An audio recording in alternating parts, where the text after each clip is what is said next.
Hello, this is Gamer Boy talking here, and welcome back to another episode of Improv Review. And today I'm going to be taking a looking at Bloodborne. Bloodborne came out on the 27th of March 2015. It is a PlayStation 4 exclusive, and I am so happy that I paid full whack for this game, and I'll tell you why. This game is very reminiscent to Demon Souls, Dark Souls and Dark Souls 2. Very same gameplay as this game, almost the same features. However, there is a single element about this game that makes it completely different from any other games in the Souls series. Number one, it's faster. This game is completely fast paced as opposed to the last games, which involved you being a lot more passive aggressive with your enemies. So with the shield and sword, you had to more or less back off your enemies a little bit more on Dark Souls and Demon Souls as opposed to Bloodborne, in which Bloodborne actually allows you to be more aggressive in the game. In Bloodborne you have guns instead of shields.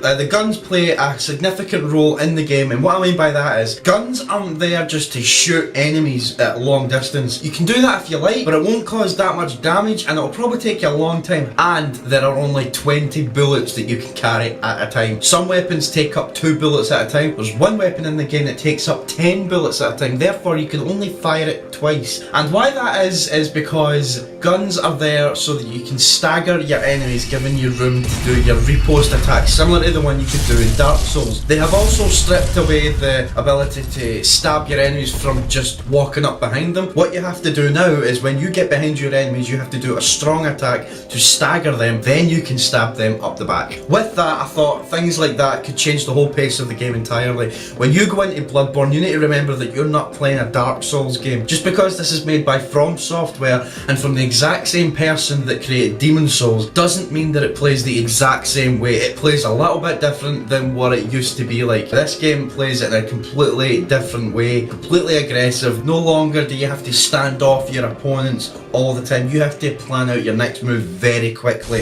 You have to dodge in and dodge out and roll past enemies and stab them from behind. You have to really smart in when it comes to actually fighting your enemies in this game by being a little bit more aggressive than you were in Dark Souls. This is actually the first game in the From Software game series in which I've actually sat down and grinded through it. The best game I've ever played on the PlayStation 4 platform to date. The reason why this is the best game on the PlayStation 4 platform is because it actually takes advantage of the next gen hardware to the best of its ability. From Software took this game to new levels. Only with the frames per second did it actually limit itself. The game is limited to 30 frames per second, but don't let that take away from the actual gameplay, because the gameplay is fantastic. If you're one of these people that actually sit there and look for games that only play at 60 frames per second, I'm talking to you gamers out there that mostly favour towards the PC genre, and you're on the fence about getting a PlayStation 4,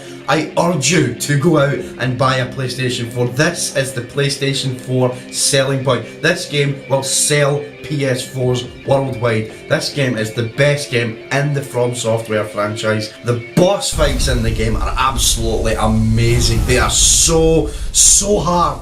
But once you beat a boss, you get a feeling of pure triumph. You get a feeling of absolute relief. You achieved something amazing on this game. You pump sweat for ages trying to kill this one boss. It is heartbreaking to get the boss down to 1% of life, for him to kill you, for you to just sit there in pure disbelief that you have to actually go back and do it again. It doesn't so much punish you for not playing well, it more or less gives you a chance to redeem yourself. But if you think a boss is kicking your ass too many times, do not hesitate to go back and grind some more. There are plenty of enemies on the game that are there, and once you've done the grinding that you necessarily need to do, you can go back and you can try and kill that boss again. Just remember not to have too much blood echoes on your possession when you go and fight a boss again, because you'll have to go back to the same boss arena to pick those blood echoes up. This game is not repetitive. It doesn't have to be repetitive. You play at your own pace, you go wherever you like. Just remember, if this is your first game by From Software, you have to remember that this game has very little tutorials. The game's tutorials come in the form of notes left by other players in the game should you have an internet connection. You do need a PlayStation Plus account to connect to the online world of Bloodborne, but that shouldn't be a problem because you can also play offline if you wish. You just won't get the online community aspect of the game, such as the notes and seeing random players run by you. The game feels less lonely when that happens. The enemies in the game are so terrifying. The game's enemies range from possessed villagers to outrageous abominations that only From Software could think of.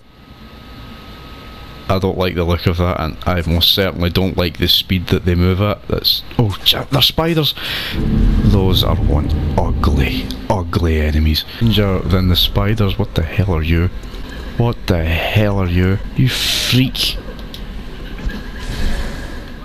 You're not the one hunting, you're the one being hunted in this game. All they want to do is find you and kill you. If you want to see more on the enemies in the game, you need to check the game out. You need to play it, watch a Let's Play video, watch someone play it, watch a Twitch video of it, watch a live stream, watch a review. If you don't want to play this game yet, you want to do more research, you watch every single Bloodborne video you can get your hands on, because this game will be worth your money. You will get what you pay for with this game. This game is a system seller. This is the PlayStation 4's killer app at the moment. You will not be disappointed if you get your hands on Bloodborne and play it. Just remember, the game has a very steep learning curve. Don't go into this game thinking that you're going to be shown a big fat red arrow to your objective or a big list of objectives on the right hand side of the screen. Don't expect to look up the pause menu and find a journal and what your next objective is. This game tells you nothing. You have to figure it out for yourself, and if you're into that, then all power to you. So my first impressions of Bloodborne, best game on the PlayStation 4 by far. I cannot wait to go back and play it again.